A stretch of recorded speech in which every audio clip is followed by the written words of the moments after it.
সময় স্রোতের মতো বয়ে চলে। দেখতে দেখতে আরো 10 দিন কেটে গেল। জাঙ্কুক তার সানশাইনকে এক মুহূর্ত নিজের করে পাবার আগে এদিক ওদিক ছোটাছুটি করতে করতে দিন পার করছে। একদিন দাদিজানের রুমে, তো আরেকদিন আয়ুর রুমে। প্রতিদিনই সে কারো না কারোর সঙ্গে শুয়ে পড়ে।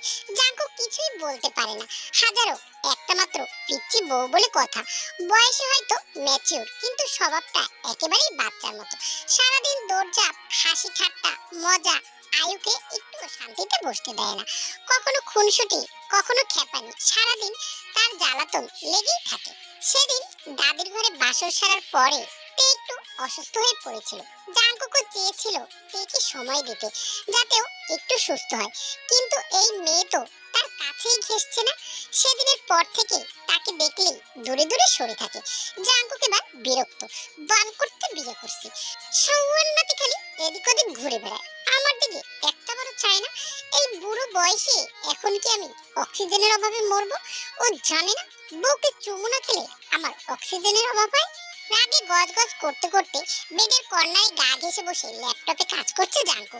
কিন্তু মনটা একেবারে সানশাইনের দিকে। কখন বলেছিল একটু রুমে আসো, কিন্তু সে তো আসবেই না। অবশেষে জাঙ্কু ল্যাপটপটা আলতো করে বন্ধ করে ধীরে ধীরে নিচে নেমে আসে। গন্তব্য তার পিচ্চি বউ। ড্রয়িং রুমে কিম নামজুন আর পিয়নো বসে চা খাচ্ছে আর খবরের কাগজ পড়ছে। কিচেন থেকে ভেসে আসছে মশলার গন্ধ। সেখানে দিন রোজ আর জিমিন রান্না করছে। জাঙ্কুক চুপি চুপি কিচেনে ঢুকে জিমিনের দিকে এক চিলতে হাসি ছুড়ে দিয়ে বলে, ভাবি যান, তোমার ছোট্ট যা কই গো? কখন থেকে খুঁজতেছি কিন্তু পাচ্ছি না। কোথায় লুকিয়ে রেখেছো? জিমিন পিছনে ফিরে মৃদু হেসে বলে, বলা যাবে না। বলো না বড় বউ। বলবো না মানে বলবো না। নিজের বউ নিজে খুঁজে নাও।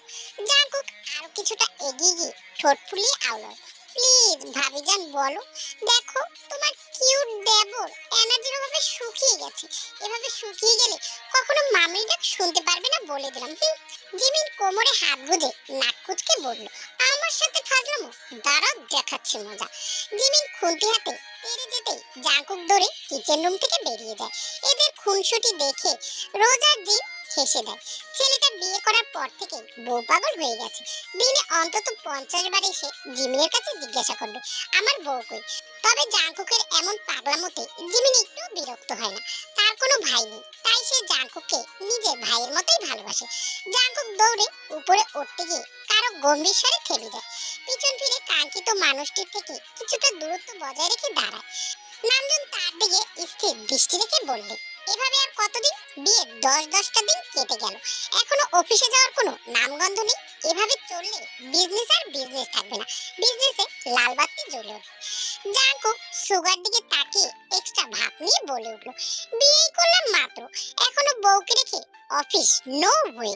মাস 6 যাক, তারপর অফিসের কথা ভাববো। আর তার আগে যদি বিজনেসে লাল বাতি জ্বলে ওঠে, তাহলে ভাইয়া 50 টাকা আর আমি 50 টাকা দিয়ে সবুজ বাতি কিনে লাগিয়ে দেবো। কি বলো ভাইয়া? সুহা শব্দ করে হেসে দেয়। কিম নামজুন তাকাতেই চুপ হয়ে যায়। তিনি গম্ভীর স্বরে বলে ওঠে, তুমি আর হেসো না। জাঙ্কুক না হয় নতুন বিয়ে করেছে তাই যেতে চাচ্ছে না, কিন্তু তুমি? বিয়ের এত বছর কেটে গেল, তবুও একদিন গেলে দুদিন খুঁজে পাওয়া যায় না।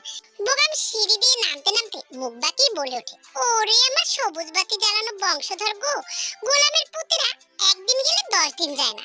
তারা ছেলেদেরকে জ্ঞান দিচ্ছে, আমার নাতিরা অফিসে যাবে না। তোরা তুই আহাম্মক, কাল থেকে অফিসে যাবে। আমার নাতিদের যেদিন ইচ্ছে হবে সেদিন যাবে। আসছে বাপের সামনে বাপগিরি করতে। নামজুন আর ইউনো দুজনেই হতবাক হয়ে বোগামের দিকে তাকিয়ে আছে। ছেলে দুটো এমনিতেই লাই পেয়ে পেয়ে মাথায় উঠেছে, এখন আবার উনি এসেছেন। জাঙ্কুক এগিয়ে গিয়ে বোগামের সাথে কোলাকুলি করে বলল, আরে এই না হলে আমার সতীন। সরি সরি, ছেলের দুটো আবার সতীন হয় না। ভাইয়া ছেলেদেরকে কি বলে গো? সুগা কাঁদ বাকি মুচকি এসে জবাব দেয়, নো আইডিয়া, বাট তুই চাইলে সৎনা বলে ডাকতে পারিস। হঠাৎ আয়ু হুড়মুড়িয়ে উপর থেকে নিচে এলো। দৌড়ে কিচেন রুমে ঢুকে কিছুক্ষণ পর হাতে একটি আইসক্রিমের বক্স নিয়ে বেরিয়ে গেল। ঠিক তখনই জাঙ্কুক সিঁড়ির কাছে হাত বাড়িয়ে তাকে আটকালো, এই পেতনি, আমার বউ কোথায় রে? আয়ু কোনো জবাব না দিয়ে আইসক্রিমটা সরাসরি জাঙ্কুকের পেটে চেপে ধরলো। জাঙ্কুক ঝট করে সরে গিয়ে দাঁত কিরমির করে বলল, মোটুর বাচ্চা। ঠাস করে জাঙ্কুকের পিঠে কিল দিয়ে রাগে গজগজ করতে থাকলো আয়ু। তুমি মোটু, তোমার বউ মোটু, আমাকে কোন অ্যাঙ্গেল দিয়ে মোটু মনে হয়? নিজে তো খরগোশের মতো, আর আমাকে বলছে মোটু। আমি কি তোমারটা খেয়ে মোটা হয়েছি নাকি? জাঙ্কুক গম্ভীর মুখে বলে উঠল, খবরদার আমার বউকে নিয়ে কিছু বলবি না। আয়ু হাত ছেড়ে হুঙ্কার নাড়ল, ওরে আমার বউ পাগল রে, যাও নিজের বউকে নিজে সামলাও।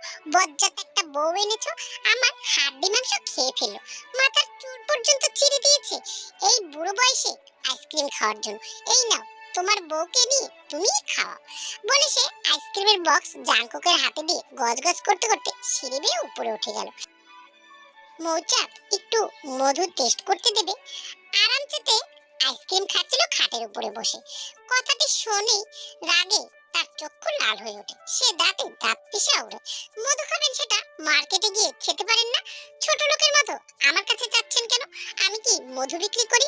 জাঙ্কু খেলে দুলে ঠোঁট কামড়ে বলে ওঠে, মৌচাক তোমার কাছে যে মধু পাবো সেটা তো মার্কেটে পাবো না, তাই এই স্পেশাল মধু তোমাকেই ডোনেট করতে হবে মাই লাভ। এই কয়দিনেই জাঙ্কুকের প্রতি প্রচুর বিরক্ত। সে তাকে সময় অসময় জ্বালাতন করে, এটা ওটা বলে কথা বলে, আর তে রেগে যায়। এখনো তার রাগ চরম পর্যায়ে। রাগে গজগজ করতে করতে বলে উঠল, আয় মধু তোর সঙ্গ দিয়ে ভরি। জাঙ্কুক দুষ্ট এসে বলে, আমি কিন্তু রেডি সানশাইন। তে আর এক চামচ আইসক্রিম মুখে দিয়ে তেড়ে যায় জাঙ্কুকে দিয়ে, তবে মাঝ পথেই থেমে যায়। দু হাত দিয়ে মুখ চেপে ধরে ওয়াশরুমের দিকে অগ্রসর হতে জাঙ্কুক তার জামা টেনে ধরে, আর তের দিকে তাকিয়ে ভুরু কুচড়ে আওড়ালো, কোথায় যাচ্ছ হানি? আর মুখে হাত কেন? বমি পাচ্ছে। কি? ধরলাম না, ছুঁইলাম না, খেলাম না, না মানে একবারেই ছক্কা। জীবন বংশের এত পাওয়ার কেমনে কি ভাই? শালা কপাল এত ভালো বীর্যে একবারেই ফসল উৎপাদন শেষ। তে কপাল কুচকে জিজ্ঞাসা করে, মানে? মানে আর কি, ভালো করে বদনজরও দিলাম না, বাকি সব তো দূরে থাক। তার আগেই আলহামদুলিল্লাহ। দয়াল রে, কি নীলা দেখাচ্ছ। তে দ্রুত গতিতে ওয়াশরুমে গিয়ে আবারও ফিরে আসে। জাঙ্কুক এখনো আহাম্মকের মতো তাকিয়ে আছে। তে তার দিকে কটমট চোখে তাকিয়ে আউড়ে, সৌন্নতির কি বলি আর কি শুনি, বালের আইসক্রিম এনেছে, সেটার ভিতরে চুল ছিল তাই বমি আসছিল, অসহ্য লোক একটা। জাঙ্কুক হাত ছেড়ে বাঁচে, দীর্ঘশ্বাস ছেড়ে আওড়ায়, ছি ছি ছি, আগে বলবে তো, একটুর জন্য কিডনি অ্যাটাক হয়ে পা ভেঙে যায়নি। আপনার মুখে অ্যাটাক হলে মসজিদে 10টা টাকা দিতাম, অন্তত অসভ্য লোকের সাওয়া মার্কা কথা শুনতে হতো না। এই বালের মার্কা কথা শুনলে গা পিত্তে জ্বলে ওঠে। জাঙ্কুকে নিজের চুলগুলো পিছনে সরিয়ে মুখ খানিকটা ভেঙে বলে উঠল, আমি আগেই 10 লক্ষ টাকা দিয়ে রেখেছি, তাই তোমার ওই 10 টাকা টিকবে না। তে কোমরে হাত গুজে ঝগড়া লাগিয়ে দিয়েছে। এই লোকের সামনে আসলেই হয় ঝগড়া, নয়তো এর সাওয়ামার্কা কথাবার্তা। তে দাঁত কিরমির করে বলে ওঠে, কেন ওই সাওয়াটাকে দান করে দিতে পারছেন না? ওইটা রেখেই বা কি করবেন? বাল ফলাইনের জন্য এইখানে বসে আছেন, যান দূরে গিয়ে মরেন। জানকু হালকা কেসে ওঠে, মেয়েটা দিন দিন বেয়াদব হচ্ছে। তার জায়গায় অন্য কেউ হলে এক থাপ্পড় দিয়ে দাঁত ভেঙে দিত। নেহাত বউ তাই কিছু বলছে না, তবে আর ছেড়ে দেওয়া যাবে না, অনেক হয়েছে। মেয়েটার দিন দিন আরো অবাধ্য হচ্ছে, এভাবে চলতে দেওয়া যাবে না। জাঙ্কুক দ্রুত তেকে বেডের সাথে শক্ত করে চেপে ধরে। বিদ্যুতের গতিতে তের অধৈর্যরা নিজের ঠোঁটের মাঝে ঢুকিয়ে দেয় এবং হাত দুটো দিয়ে তের কবজি ধরে রেখেছে, যাতে ছোটাছুটি করতে না পারে। জাঙ্কুক উন্মাদের মতো তের ঠোঁটে চুম্বন দিচ্ছে। তের দম বন্ধ হয়ে আসছে, তবে কিছু বলতে পারছে না। তার হাত জোড়া জাঙ্কুকের হাতে আবদ্ধ। জাঙ্কুক তের ঠোঁট ছাড়িয়ে গলায় ঠোঁট নামায়। তে আরো শক্ত করে তার নাকের ডগায় কামড় বসায়। ব্যথার কারণে জাঙ্কুক তেকে ছেড়ে দেয়। তে জাঙ্কুককে নিজের কাছ থেকে ধাক্কা দিয়ে ফেলে দেয় মেঝেতে। জাঙ্কুক রাগান্বিত দৃষ্টিতে যেই না তের দিকে তাকায়, দেখে তে কাঁপছে। জাঙ্কুকের হঠাৎই মনটি নরম হয়ে যায়। জাঙ্কুক তার দিকে হাত বাড়াতেই হাত সরিয়ে দেয় তে। তে নাক টানতে টানতে বলে ওঠে, টাচ করবেন না আপনি আমাকে। ওই দিন আপনি আমার সাথে কি করেছেন, আমি 2 দিন পর্যন্ত বিছানা থেকে উঠতে পারিনি, এখনো ব্যথা করে আমার শরীর। জাঙ্কুক তের চোখের কোণে লেগে থাকা অশ্রু বৃদ্ধা আঙুল দিয়ে পুছে নিয়ে বুকে জড়িয়ে নেয় এবং দুষ্ট এসে বলে, মাই লাভ, এত ছোট্ট কারণে কাঁদলে হবে? চোখের অশ্রু যদি এখনই শেষ হয়ে যায় তাহলে আমি ফিল পাবো কি করে? আর শোনো, তখন প্রথম প্রথম ছিল, তাই তোমার কষ্ট হয়েছে, কিন্তু বিলিভ মি, পরবর্তীতে আর কষ্ট হবে না। আর আমি তো তোমাকে এতদিন সময় দিয়েছি, বলো আমি কি জোর করলে পারতাম না তোমার সাথে ইন্টিমেট হতে? কিন্তু আমি তোমাকে সময় দিয়েছি যাতে তুমি সুস্থ হও, কিন্তু তুমি সুস্থ হওয়ার পরেও আমার সাথে এমন কেন করছো জান? তুমি জানো না তোমাকে ছাড়া আমি অসম্পূর্ণ? তোমার শরীরে প্রতিটি অঙ্গে যখন আমার ঠোঁট বিচরণ করবে, আমার ছোট্ট ছোট্ট পাগলামি সহ্য করতে পারবে না, তখন কাঁদবে। তাছাড়া এই বৃষ্টিতে অশ্রু মানায় না জান। তাদের কথার মাঝে যে হোক হুড়মুড়িয়ে রুমে ঢুকে পড়ে। রুমে ঢুকে তাজ্জব বনে যায়। জাঙ্কুক তার দিকে তীক্ষ্ণ দৃষ্টিতে তাকিয়ে রয়েছে। যে হোক শুকনো ঢোক গিলে নেয় এবং বুকে সাহস জুগিয়ে আওড়ায়। ছি জাঙ্কুক, ছি, তুই এই দিন দুপুরে আমার তীর সাথে কি পিরিত করছিস? বাঙ্গের নাতি তুই, তোরে আজকে খাইছি। মুরগিটাকে যেই না বাগে এনেছি আর তুই হাড্ডি হয়ে মাঝে ঢুকে পড়লি। দাঁড়া, আজকে তোর হচ্ছে। এইবার তোর দ্বারা সম্ভব না। গত 10 দিনও যা করতে পারিসনি তা এখন এই দিনের বেলায় পসিবল নয়। তাই কোরবালির জোরে শুয়ে পড়। আর জান, তুমি আমার সাথে আসো, তোমাকে নিয়ে লং ড্রাইভে যাব, সেটাও বাইকে। তের মুখে মুহূর্তে খুশির ঝলক বয়ে গেল। তার বাইকে চড়তে ভীষণ ভালো লাগে, তবে খুব বেশি ওঠা হয় না। তে জাঙ্কুককে ছেড়ে জেহপের দিকে এগিয়ে যেতেই জাঙ্কুক হাত খামছে ধরে ফেলে। তে অসহায় দৃষ্টিতে তাকায়। হাতটা ছেড়ে দিন না, আমি বাইকে উঠবো। জাঙ্কুক নাক কুচকে আওড়ালো। এই মাতারি ভাতার থাকতে দেবরের কি দরকার? তোর যত ইচ্ছে আমি বাইকে চালিয়ে ঘুরবো, তবু ওই শহর নাতির কাছে ভুলেও যাবি না। এই কলাগাছ নিয়ে আমার চুল পরিমাণ বিশ্বাস নেই। যে মুখ বাঁকিয়ে বলে ওঠে, আমি কলাগাছ না, আমি পিওর বীর পুরুষ। কারণ তোর মতো একটা বউ থাকতেও এতদিন আমি ভার্জিন হয়ে ঘুরতাম না। জাঙ্কুক তেকে ছেড়ে দিয়ে জেহপের দিকে তেড়ে যায়। জেহপ এক দৌড়ে রুম থেকে বেরিয়ে যায়। যাওয়ার আগে ছোট্ট করে বলে ওঠে, চাচা, আপন প্রাণ বাঁচা। তেও জেহপ আর জাঙ্কুকের ঝগড়ার সুযোগে জাঙ্কুকের হাত ছেড়ে ড্রয়িং রুমের দিকে পা বাড়ালো। ড্রয়িং রুমে বসে সবাই আড্ডা দিচ্ছে। জেহপ আর তেও সেই আড্ডায় সামিল হলো। জাঙ্কুক এখন কি করবে? তার পাখি তো ফুরুল।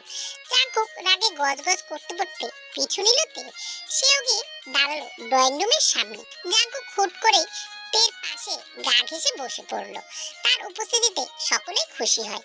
বোগাম খোঁচা দিয়ে বলে উঠলো, কি দাদা ভাই, বউ ছাড়া থাকতে পারো না, তাই চলে আসলে বুঝি? জাঙ্কুক থেকে আরো নিজের সাথে ঘনিষ্ঠতা বাড়ায়। তার অবাধ্য হাত তের মেধহীন পেটে ছোটাছুটি করছে। তে চোখ রাঙিয়ে তাকায়। এতে জাঙ্কুক ডোন্ট কেয়ার ভাব নিয়ে নিজের কাজে মনোযোগ দেয় আর বাঁকা হেসে আওড়ায়। আমার 90 বছরের বয়সী দাদা জানি বউকে ছাড়া থাকতে পারে না, সেখানে আমি কিভাবে পারবো? তার উপরে নতুন বউ। যে মুখ কালো করে বলে ওঠে, আজকে বউ নেই বলে বউ ছাড়া থাকতে হচ্ছে। বউ থাকলেও তোকে বউ ছাড়াই থাকতে হবে, কারণ তুই তো পেঁপে গাছের মতো, উপরে ফিটফাট আর ভেতরে সদরঘাট। যা বেড়া, আস্তাগফিরুল্লাহ। আমার উপরে নিঃসব ঠিক আছে, বিশ্বাস না হলে প্রুফ দেখাতে পারি। জাঙ্কুক নাক ছিটকে বলে উঠল, তোর মতো আমার রুচি তো জঘন্য নয়, আমার বউ আছে। তে যান, রুমে চলো, এক্সট্রা ক্লাস করাবো। তে কপাল কুঁচকে তাকায়। সে বুঝতে পারছে না জাঙ্কুক কি বলছে। আপাতত তার রুমে যাওয়ার একদমই মুড নেই, গল্প করতে ইচ্ছে করছে। তাই জাঙ্কুককে উদ্দেশ্য করে বলে, এখন রুমে যেতে ইচ্ছে করছে না, আপনি যান, আমি পরে আসছি। আর এক্সট্রা ক্লাস আপনি বরং জেহব ভাইয়ের সাথে করুন। জেহব ভাইয়া, আপনি খরগোশ মশাইয়ের সাথে যান তো। জাঙ্কুক কেসে ওঠে, এই মেয়ে কি বলে কি আর সে বোঝে কি? বেবি, এই ক্লাস যার তার সাথে করা যায় না, আর এই মাঙ্গের নাতির সাথে তো নয়। এই ক্লাস করার জন্য বউ লাগে। চলো খানি, আর টাইম ওয়েস্ট করতে চাই না, অলরেডি রাত 11টা ডান। তে নিভু নিভু চোখে তাকে একগাল হেসে বলে ওঠে, শোনেন না, আজকে না আমি ননদিনীর সাথে ঘুমাবো, আপনি রুমে গিয়ে ঘুমিয়ে পড়ুন। জাঙ্কুক একটু তোয়াক্কা না করে তেকে কোলে তুলে নিল। ভয়তে চোখ মুখ খিচে জাঙ্কুকের শার্ট খামচে ধরে। জাঙ্কুক মৃদু হেসে তারপর সিঁড়ি বেয়ে উঠতে উঠতে মিষ্টি গলায় আওড়ায়, বিয়ে করেছি বউ ছাড়া ঘুমানোর জন্য নয়। বউয়ের বুকে মাথা না রাখলে পুরুষ পুরুষ মনে হয় না। তে লজ্জায় জাঙ্কুকের কাঁধে মুখ লুকায়। চারিপাশে নরম গুঞ্জন, সবাই মনে যেন অদ্ভুত উষ্ণতা ছড়িয়ে যায়। জাঙ্কুক চলে যেতেই সুগার দুষ্টু চোখে জিমিনের দিকে তাকিয়ে মৃদু এসে তাকে আলতো করে কোলে তুলে নেয়। জিমিন, আমরা এবার বাদ যাবো কেন? চলো আমরা রুমে গিয়ে একটু এক্সট্রা ক্লাস করি। জিমিন লাজুক হাসিতে চোখ নামিয়ে সুগার বুকে মুখ লুকায়। তারপর দুজনের নিঃশ্বাস মিশে যায় নরম আবেশে। কিছুক্ষণ পর বোগামো লিসার হাত ধরে টেনে যেতে যেতে মুচকি এসে বলে, চলো বউ, আমি তো আর তোমাকে কোলে নিতে পারি না, তাই হাত ধরে একটু প্রেমের বাতাসে ভেসে যায়। নাতিদের সাথে আমরাও একটু এক্সট্রা ক্লাস করি। যে হোক, আর আয়ু আহাম্মকের মতো বসে আছে। চারিপাশে কেউ যেন তাদের অস্তিত্ব টেরই পাচ্ছে না। যে হোক একবার আয়ুর দিকে তাকায়, সে এখনো অবাক চোখেই তাকিয়ে আছে। ধীরে ধীরে যে হোক আয়ুর গা ঘেঁষে বসে, তার দুহাত নিজের হাতের ভাঁজে টেনে নিয়ে ঠোঁট উল্টিয়ে মৃদু গলায় ফিসফিসিয়ে বলে, চল না আয়ু, আমরাও বিয়ে করে ফেলি। দেখ, সবার বউ আছে, শুধু আমারই নেই। সবাই তো বউয়ের সাথে এক্সট্রা ক্লাস করবে, শুধু আমি বাদে। তুই বল, আমি আর কতকাল সিঙ্গেল থাকবো? বয়স বাড়ার সাথে সাথে জীবন যৌবন সব চাঙ্গে যাচ্ছে। আয়ু জেহপের স্পর্শে হালকা কেঁপে ওঠে, বুকের ভিতরে ধুকপুকানি বেড়ে যায়, যেন কানে বাজছে হৃৎপিণ্ডের বিদ্যুৎ গতিতে ছুটছে। সে সরে আসতে চায়, কিন্তু জেহপ তার হাতটা আরো শক্ত করে আঁকড়ে ধরে। জেহপের চোখে এক অজানা আসক্তি, যা আয়ুর চোখ এড়ালো না। আয়ু থরথরে কাঁপা গলায় ফিসফিসিয়ে বলে, জেহপ ভাই, আমার হাত ছাড়ো। জেহপ কণ্ঠ ঘৃণ করে বলে, আগে বল, বিয়ে করবি আমায়? কেন বুঝিস না তোকে ছাড়া আমি একদমই ভালো নেই। আয়ু আর কথা বাড়ায় না, হাত ঝাড়া দিয়ে দৌড়ে নিজের রুমে চলে যায়। জাঙ্কুকের কোলে বসে ছোটাছুটি করছে, এমনকি জাঙ্কুকের গলায় ঘাড়ে নখের আঁচড় দিচ্ছে, তবু সে ছাড়ছে না। জাঙ্কুক আচমকা তের ঠোঁটে পরপর দুটো চুমু দেয়, সাথে সাথে তে শান্ত হয়ে যায়। জাঙ্কুক ফের তের দিকে ঠোঁট আগাতেই তে হাত দিয়ে মুখ চেপে ধরে এবং চোখ রাঙিয়ে ফিসফিসে বলে ওঠে, এই, আপনি কোন সাহসে আমার কিউট ঠোঁটে চুমু দিলেন?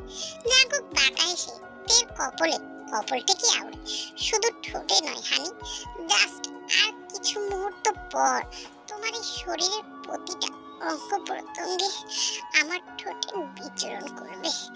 তে কাঁপা কাঁপা কণ্ঠে বলে, মানে মানে হচ্ছে তোমাকে জাঙ্কুকে স্পেশাল প্যাকেজ নিতে হবে মাই জান। জাঙ্কুকের কথা কুম্ভকর্ণের মতো তের কানে এসে লাগে।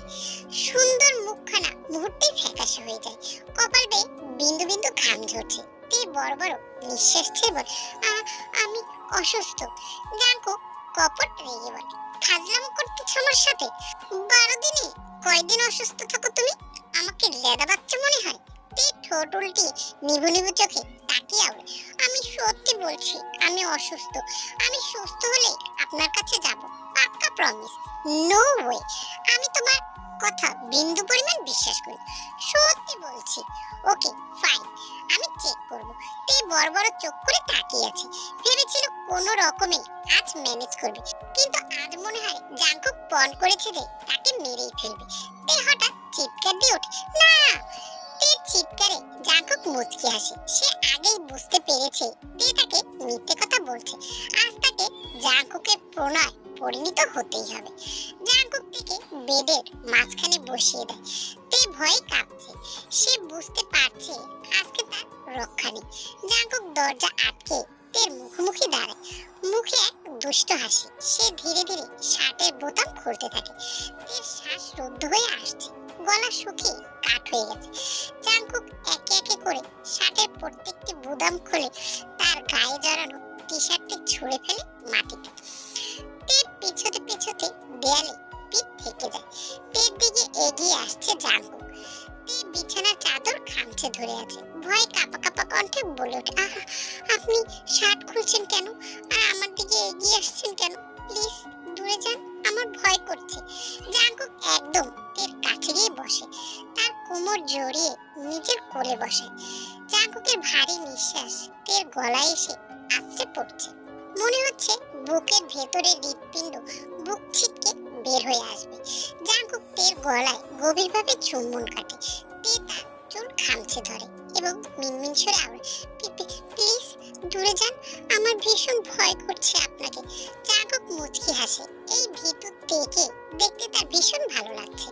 জাঙ্কুক তের নাকের ডগায় নাক ঘষে তীব্র নিঃশব্দ কণ্ঠে প্রতিধ্বনিত হয়, সানশাইন, তুমি ভয় পেও না, আজকে তোমার অতটা কষ্ট হবে না। প্লিজ আমাকে একটু বোঝো, আমি আর নিজের ভিতর নেই সানশাইন, আমি পুরোটা পাগল হয়ে গেছি। আমি আজকে তোমাকে বিলীন হতে চাই সানশাইন। তে জাঙ্কুককে ধাক্কা দিয়ে বেড থেকে ফেলে দেয় এবং নিজে দৌড়ে রুমের বাইরে চলে যায়। পিছু পিছু দ্রুত জাঙ্কুকও রুমের বাইরে আসে। রুমের বাইরে আসতেই জেহব কেসে জাঙ্কুকের দিকে এগিয়ে যায় এবং হালকা ঝুঁকে ফিসফিসিয়ে আওড়ায়, দোস্ত একটু ভেবে চিন্তে কামড় দিতে বলিস না, মানে যেখানে ইচ্ছে সেখানে কামড় দিলে তোরই বিপদ হতে পারে। জাঙ্কুক রক্তিম চোখে দৃষ্টি দেখে জেহব ঠোঁট বাঁকিয়ে বলে ওঠে, সত্যি কথা বললেও দোষ, যখন কামড় দেবে তখন বুঝবি এই গরিবের কথা বাসি হলে থরে। এ কথা বলে দেহ বড় বড় পা ফেলে কিম নামজুনের পাশে গিয়ে বসে। কিম নামজুন স্থির চোখে তার দিকেই তাকিয়ে আছে। দেহ এক ঝলকে তাকিয়ে ভুরু কুচকে কটাক্ষ ছুড়ে দেয়, ওভাবে তাকিয়ে থাকার কি আছে? আমি কি আপনার মেয়েকে নিয়ে পালিয়ে গেছি নাকি? নামজুন গভীর নিঃশ্বাস ফেলে চেহারার হাতল আঁকড়ে ধরলেন। তার কপালে ভাঁজ আরো গাঢ় হলো এবং নাক কুচকে বলে উঠল, কি বললি তুই? আমি কিছু বলছি নাকি? ছোট মামা, তুমি বলো তো, আমি কি এমন বলেছি যার কারণে তোমার বড় ভাই তাকিয়ে আছে? শুধু তাকিয়ে নয়, মনে হচ্ছে চোখ দিয়ে গিলে খাবে। ইউনো হেসে গলা খাকারি দিলেন। পাশ থেকে নামজুন গম্ভীর স্বরে আওড়ালেন, ফাজলামো বন্ধ করো আর রাজনীতি বাদ দিয়ে এবার নিজের জীবন নিয়ে সিরিয়াস হও। বয়স তো কম হলো না। যে দাঁত কেলিয়ে একগাল হেসে উঠল, আপনি একদম ঠিক ধরেছেন শ্বশুরাব্বা, সরি সরি বড় মামা। আপনার লক্ষ্মী বোনকে বলুন এবার তার ছেলেকে বিয়ে করিয়ে দিতে। সিঙ্গেল থাকতে আর ভালো লাগছে না। এবার বউকে জড়িয়ে ধরে ঘুমানোর সৌভাগ্য যেন হয়। তোর মতো ছাগলের কাছে কে মেয়ে দেবে শুনি? যে শার্টের কলার ঠিক করতে করতে গলা নামিয়ে আওড়ালো, কেন আপনার মেয়ে আছে না? তাকেই আমার সঙ্গে বিয়ে দিয়ে দিন। আর টেনশন নিন না, বছর শেষ হওয়ার আগেই আপনাকে নাতি নাতি গিফট করে দেব। সেদিকে ঝাক্কা চাচি। কিম নামজুন কিছু বলার আগেই যে হোক সেখান থেকে দৌড়ে উপরে উঠে গেল। আপাতত বাঘের সামনে থেকে সরে যাওয়াই বুদ্ধিমানের কাজ। কিম নামজুন আর ইয়োনো হেসে দিল। কিম নামজুন বিকেলে আয়ু আর জেহবের কথাটা খানিকটা শুনেছিল। জেহব আয়ুকে ভালোবাসে নাকি মজা করছিল এটা জানার জন্যই জেহবকে এই ধরনের প্রশ্ন করেছে। এখন সে নিশ্চিত জেহব আয়ুকে ভালোবাসে আর আয়ু জেহবকে ভালোবাসে, এ ব্যাপারেও সে আয়ুর সাথে কথা বলে কনফার্ম হয়েছে। এখন তার একমাত্র ভাগ্নের কাছে তার একমাত্র মেয়েকে বিয়ে দেওয়াই যায়। সন্ধ্যাবেলা সবার সাথে আলোচনা করে জেহপ আর আয়ুর বিয়েটা ঠিক করা হয়। যেহেতু জাঙ্কুকের রিসেপশন উপলক্ষে জেহপের পরিবারে এসেছিল, তারা আর যায়নি। সবাই যেহেতু উপস্থিত, তাহলে আজকে রাতেই বিয়েটা পড়ানো হবে। কাজে চলে এসেছে, জেহপ আর আয়ুর বিয়ে হয়ে গেছে। সবাই অনেক খুশি, কিন্তু তে কেমন যেন ভয় ভয় আছে। কিন্তু তার কারণটা জিমিন বুঝতে পারলো না। জেহপ আর আয়ুর বাসরঘর সাজিয়ে আয়ুকে বাসর ঘরে বসিয়ে জিমিনের তে পাশে বসলো। জিমিন আয়ুকে অনেক কিছু বলছে, যা মনোযোগ দিয়ে তে শুনছে। এরপরে জিমিন তের দিকে তাকিয়ে বলল, কি হলো তে, আজকে তুমি এত চুপচাপ কেন?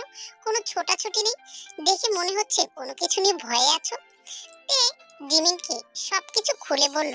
প্রথম রাতের কথা। প্রথম রাতে মেয়েদের কত কষ্ট হয়, ওর যেমন কষ্ট হয়েছিল সেই ফিলিংসটা ও জিমিনের সাথে আলাপ করলো। জিমিন তেকে অনেক সুন্দর করে বুঝিয়ে বলল, দেখো তুমি ছোট তাই তুমি বোঝো না, প্রথম রাতে সব মেয়েদেরই কষ্ট হয়, শুধু তোমার একার নয়। আর ভাইয়ার 35 বছর বয়স হয়ে গেছে, ওনার জীবনের যত ভালোবাসার অনুভূতি সেটা তোমাকে ঘিরে। এত বছর বয়সে সে কাউকেই ভালোবাসেনি, তাই হয়তো বেশি এক্সাইটেড ছিল। কিন্তু পরবর্তীতে এমনটা হবে না। পুরুষ মানুষ হলো ভালোবাসার কাঙাল, পুরুষদেরকে ভালোবাসা দিয়ে আটকে রাখা যায়। দেখো এই 10 দিন হয়ে গেল তুমি ভাইয়ের কাছে যাচ্ছ না, ভাইয়ের থেকে দূরে দূরে থাকছো, এতে কি ভাইয়ের কষ্ট হচ্ছে না? কিন্তু ভাইয়া ইচ্ছে করলে তোমাকে জোর করতে পারতো, কিন্তু সে তোমাকে সময় দিয়েছে যাতে তুমি নিজে থেকে তার কাছে যাও। কিন্তু তুমি যদি এভাবে দূরে দূরে থাকো, তাহলে তাহলে ভাইয়া একসময় তোমার উপরে বিরক্ত হবে, রাগ হবে, তোমার উপর থেকে মন চলে যাবে। তুমি কি চাও তোমার স্বামী তোমাকে রেখে অন্য মেয়েদের দিকে নজর দেয়? না, আমি কখনো চাই না। আমি খরগোশ মশাইকে অনেক ভালোবাসি, কিন্তু উনি কাছে আসলেই আমার খুব ভয় করে। প্রথম রাতের কথা মনে হয়, আমি যে দুদিন অসুস্থ হয়েছিলাম, আমার খুব কষ্ট হয়েছিল। এখন আর ভয় করার কোনো প্রয়োজন নেই, এখন আর ওভাবে কষ্ট হবে না। এখন দেখো, জাঙ্কুক ভাইয়া জেন্টাল থাকবে, কারণ সে তোমাকে বোঝে আর অনেক ভালোবাসে। প্লিজ আমার ভাইটাকে বোঝো এবং ভালোবাসা দিও। স্বামীকে নিজের আঁচলে বেঁধে রাখতে হয়। দেখো না, আমার মতো, দাদির মতো, আমার বাবা মা, এমনকি তোমার মা বাবা। তে কিছুক্ষণ চুপ করে থাকলো এবং বুঝলো আসলে জাঙ্কুক যে শক্তিশালী পুরুষ, সে ইচ্ছে করলে এই কদিন তেকে জোর করে ইন্টিমেট হতে পারত, কিন্তু সে তো করেনি। সে গভীরে এসেও তে তাকে ধোকা দিয়ে চলে এসেছে, কিন্তু তাতে জাঙ্কুক রাগও দেখায়নি, বরঞ্চ বারবার তের কাছে এসেছে। একটা মানুষ কতটা নিখুঁতভাবে ভালোবাসলে এভাবে করতে পারে? তের ভাবনার মাঝে জিমি তেকে হাত ধরে রুমের বাইরে নিয়ে আসলো আর আয়ুকে বাসর ঘরে বসিয়ে দিল। দেবকে একটু পরে বাসর ঘরে পাঠাবে আর তেকে পাঠাবে জাঙ্কুকের রুমে। 10 দিন হলো মেয়েটা শুধু ভাইয়ের সাথে লুকোচুরি খেলছে। এই লুকোচুরি এবার অবসান ঘটাতে হবে। জিমিন তেকে জাঙ্কুকের রুমে রেখে চলে গেল নিজের রুমে। দেবকে বাসর ঘরে পাঠাতে হবে, আরো অনেক কাজকর্ম বাকি আছে। মধ্যরাত, এই গভীর ঘুমে বিভোর। হঠাৎ এক চেনা উষ্ণতা তার গায়ের ভিতরে ঢেউ তুলল। বাতাসে মিশে থাকা মিষ্টি গন্ধ আর শরীরে অদ্ভুত ভার যেন অস্থির করে তোলে। তে চোখ মেলে অবাক। জাঙ্কুক থেকে আষ্টে পিষ্টে জড়িয়ে ধরে আছে, তার উষ্ণ নিঃশ্বাস তের গালে কম্পন তুলছে। তে কিছু বলার আগে জাঙ্কুক ধীরে ধীরে এক আঙুল তার ঠোঁটে ছুঁয়ে দিল। গভীর নেশা মেশানো কণ্ঠে ফিসফিস করে বলল, হানি, আমাকে আর কত জ্বালাবে? তে বিস্মিত চোখে তাকিয়ে রইল। জাঙ্কুকের আঙুল ঠোঁট থেকে সরে এসে আলতো করে তের কপাল ছুঁয়ে গেল। তার স্পর্শে যেন নীরব কোনো প্রতিশ্রুতি লুকিয়ে আছে।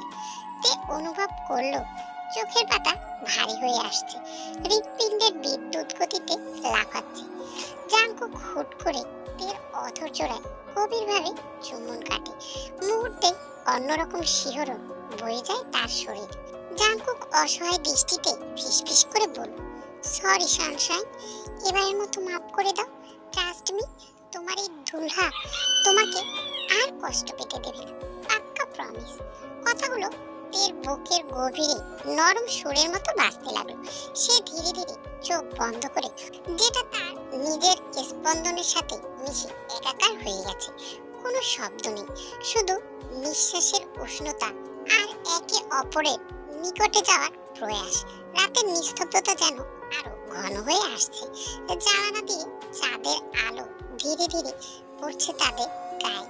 জাঙ্কুক তের বুকের উপরে মাথা রেখে নিঃশব্দে শুনে তার হৃৎস্পন্দনের ছন্দ। প্রতিটি ধক ধক যেন তার নিরাপত্তার কোনো গোপন ভাষা শোনাচ্ছে। জাঙ্কুক আলতো করে তের চুলে হাত বুলিয়ে বলল, এখনো রেগে আছো? তে ঠোঁট ফুলিয়ে মুখ ঘুরিয়ে নিল। জাঙ্কুক মুচকে এসে ধীরে ধীরে তার গাল দুটো আলতো চেপে ধরে মুখোমুখি করলো। তের চোখে চিকচিক করা অশ্রু মুহূর্তেই গড়িয়ে পড়ল। সে দৃশ্য জাঙ্কুকের বুকের ভিতরে এক অদ্ভুত কম্পন তোলে। এই মেয়েটাকে খুব অল্প দিনেই অনেক ভালোবেসে ফেলেছে। জাঙ্কুক উল্টো হয়ে আছোয়া অবস্থায় তাকে নিজের বুকে টেনে নিল। হাতের উল্টো পিঠ দিয়ে আলতো করে মুছে দিল তের চোখের পানি। নাক টানতে টানতে তে ফুপিয়ে উঠল, আপনি আপনি অনেক পচা খরগোশ মশাই, অনেক পচা। জানেন সেদিন আমার কত কষ্ট হয়েছিল, কিন্তু আপনি মনে হচ্ছিল যেন আমাকে মেরেই ফেলবেন। আপনি একটু আমার কথা ভাবলেন না, শুধু নিজের চাহিদা পূরণ করতে আমাকে এত কষ্ট দিলেন। তের ছোট্ট কথা জাঙ্কুকের হৃদয় গিয়ে আঘাত করে। সত্যি তো, সে তো তার সানশাইনকে অনেক ভালোবাসে, তাহলে এত কষ্ট কিভাবে দিতে পারলো? মেয়েটাকে একটু বুঝিয়ে বললেই তো হতো। জাঙ্কুক মৃদু স্বরে আওড়ালো, হানি, সত্যি আমি বুঝতে পারিনি আমার পিচ্চি বউটা এত কষ্ট পাবে।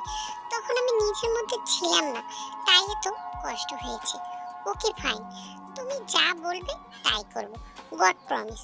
তবু অভিমান করে থেকো না, তুমি কি না অনেক কষ্ট হয় এই বুকে। এই 10 দিন আমার কিভাবে কেটেছে আমি তোমাকে কিভাবে বলবো। প্লিজ জান, একটু বোঝো। এবার আর কোনো কষ্ট হবে না। আমি জেন্টাল থাকার চেষ্টা করব। তে কোনো কথা বলে না, জাঙ্কুকের বুকে মুখ গুজে। আর জাঙ্কুক তার প্রেয়সীকে জড়িয়ে নেয় তার ভালোবাসায়। Watching Curtis leaving stuff formatted. Touches bring it pays. Watching Curtis leaving stuff formatted. How you don't know how to keep your business clean? Mommy, I know daddy's living hard. And the money shot, doing something unholy. He's something must so butterfly, এটা হলো তেরা বউয়ের জাররা বট season 2। তোমরা যারা season 1 দেখোনি তারা এখনই গিয়ে আমার চ্যানেলে দেখতে পারো, তাহলে গল্পটি অনেকটাই বুঝবে। কারণ সিজন 1 এর সাথে সিজন 2 এর মিল আছে। গল্পটি কেমন লাগলো অবশ্যই কমেন্ট বক্সে কমেন্ট করে জানাবে। গল্পটি ভালো লাগলে চ্যানেলটিকে সাবস্ক্রাইব করে লাইক দিয়ে পাশে থাকবে। আল্লাহ হাফেজ।